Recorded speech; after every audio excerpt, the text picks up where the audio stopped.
الحمد لله وحده والصلاة والسلام على من لا نبي بعده وبعده والسلام عليكم ورحمة الله وبركاته. Alhamdulillah, unang-sa puri natin ang isang Diyos na tagapaglikha na binigyan tayo muli ng pagkakataon na magkasama-sama at alhamdulillah na isagawa natin ang ating mga obligasyon bilang mga mananampalataya bilang Muslim. Ito'y walang iba kundi ang sala.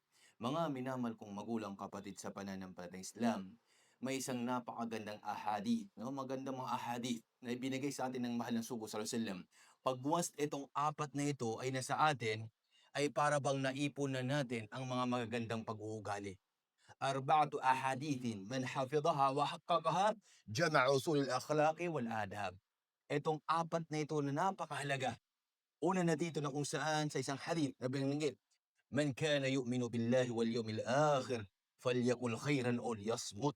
ومن كان يؤمن بالله واليوم الآخر فليكرم جاره ومن كان يؤمن بالله واليوم الآخر فليكرم ضيفه." Ito yung pangalawa, "Min husni islamil mar tarkuhu ma la ya'ni." Pangatlo, أن رجلا جاء إلى النبي صلى الله عليه وسلم قال أوصني قال لا تغضب فردد مرارا قال لا تغضب. Pang-apat, لا يؤمن أحدكم حتى يحب لأخيه ما يحب لنفسه. Ngayon, kukunin natin yung unang hadith na binanggit dito mga kapatid. Ito bilang isang pagpapahalaga or di kaya pagpapaalala, especially sa mga Muslim nowadays. Sa isang hadith na binanggit mula kay Abi Hurairah radhiyallahu anhu, anna Rasulullah sallallahu alaihi wasallam qala, "Man kana yu'minu billahi wal yawmil akhir falyuk falyakul khairan aw liyasmut."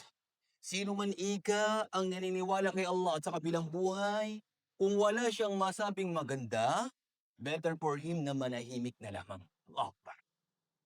Pangalawa na kung saan sinbanggit niya, "Man kana yu'minu billahi wal yawmil akhir falyukrim jarahu." Sino man ika naniniwala kay Allah sa kabilang buhay, pag-usahin niya ang pakikitungo niya sa kanyang mga kapitbahay.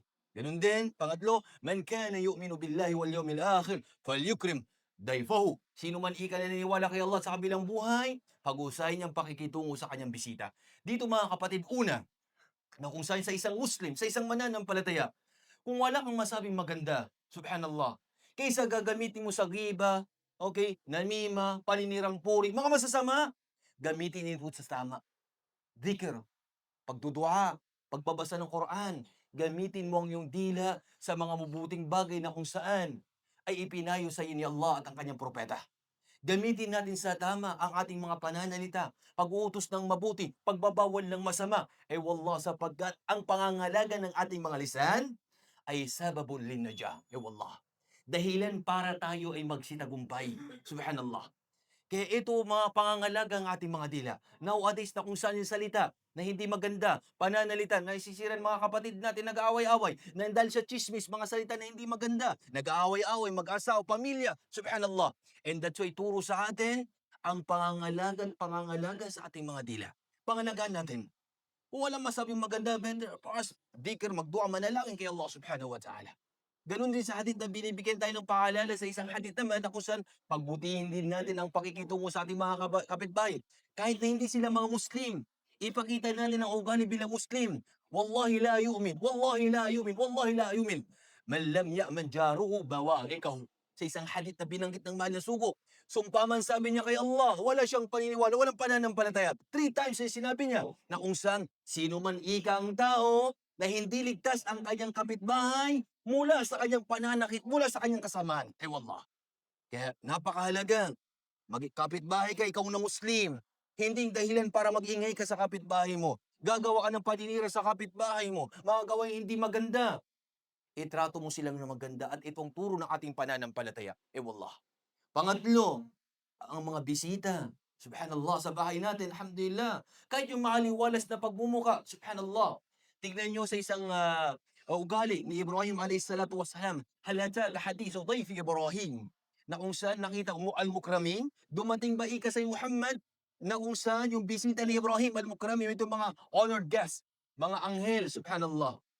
Na kung saan, faqalu salama, sabi niya, faqalu salama. Qala salamun qawmun munkarun. Sinasabi ng bisita, nagsalam sila, and then sinasalam. Pero hindi namin ikaw kilala.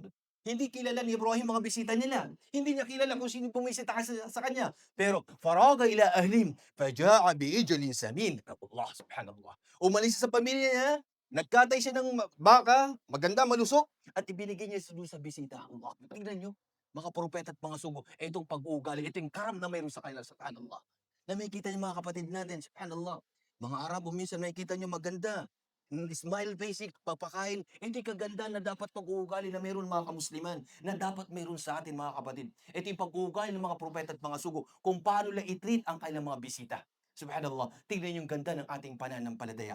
Kaya bawat isa magsumikap sa mabuting pag-uugali nang sa ganun ay makuha natin, magaya natin ang ating mahal na sugo sallallahu alaihi wasallam. Hanggang dito na lamang, wa akhiru da'wana anil hamdulillahi rabbil alamin. Assalamu alaikum warahmatullahi wabarakatuh.